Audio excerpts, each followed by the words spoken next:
They say every old house keeps secrets, some buried in silence, others still whispering through the cracks of its walls.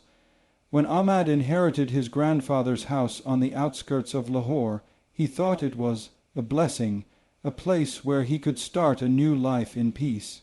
But what he really found was something far older than the house itself, something that had been waiting for him.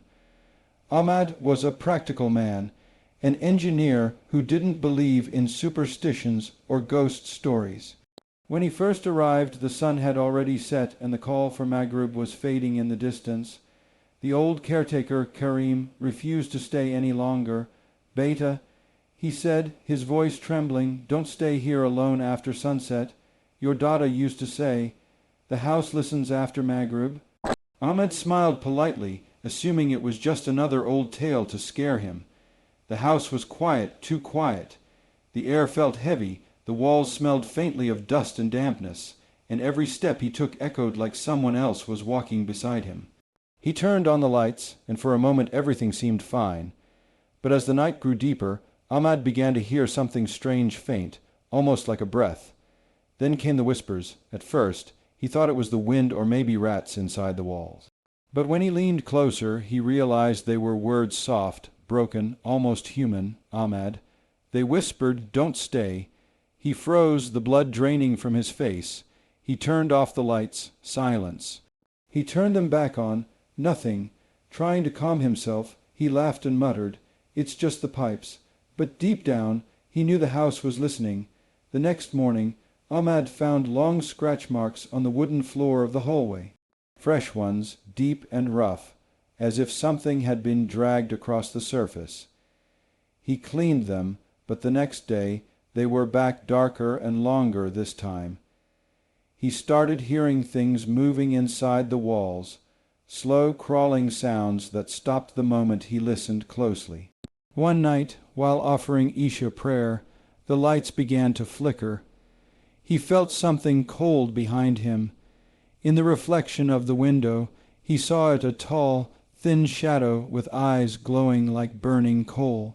He spun around. Nothing. Only the faint sound of whispering laughter echoed through the corridor. That night Ahmad had a dream. He saw his grandfather sitting on a prayer mat, the same one still folded in the corner of the house. His grandfather's face was pale, his lips barely moved, but his voice was clear. "It's not the house, Ahmad. It's what lives inside it. I locked it years ago. Don't open the basement." Ahmad woke up in terror. A basement? He had never seen one. He spent the morning searching, and finally found a locked wooden door hidden behind an old cabinet near the kitchen. The lock was rusted, the wood damp. Against his better judgment, Ahmad forced it open. The basement smelled of decay, rust, and something far worse, like burnt hair and old blood. The air was thick, cold, and full of whispers. On the walls he found Arabic inscriptions, verses from Ayatul, Kursi and Surah Al-Jinn written in faded ink. But between those verses were strange symbols drawn in red, symbols he could not recognize.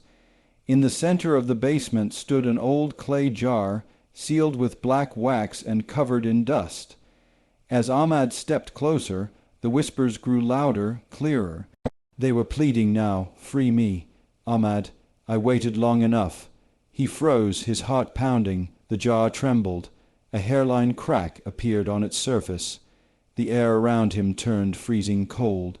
Ahmad stumbled back, reciting whatever verses came to his mind, but the whisper turned into a roar. The jar shattered with a scream that wasn't human. A black, formless shadow erupted from within, twisting like smoke, wrapping around him. He felt his breath vanish. 1,000 whispers screamed inside his ears, all calling his name. "You broke the seal, Ahmad." The voice growled, deep and distorted. "You are mine now."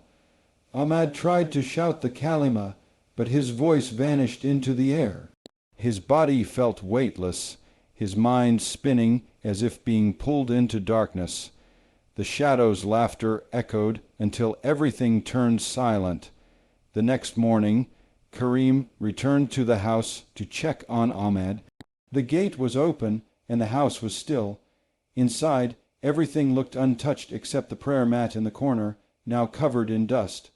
Karim called out Ahmed's name, but there was no answer. Then, as he turned to leave, he heard something. It was faint at first, a whisper coming from the walls. He leaned closer. It was Ahmed's voice. "Don't stay. Don't stay." Karim stumbled backward, his face pale with horror. He ran out of the house, leaving the door open behind him. And as the sun began to set again, the house exhaled. The walls began to whisper once more, and the lights inside flickered one by one, as if something unseen was still moving within. They say that the jinn of that house never left. It only needed a new keeper, and this time it found one Ahmed.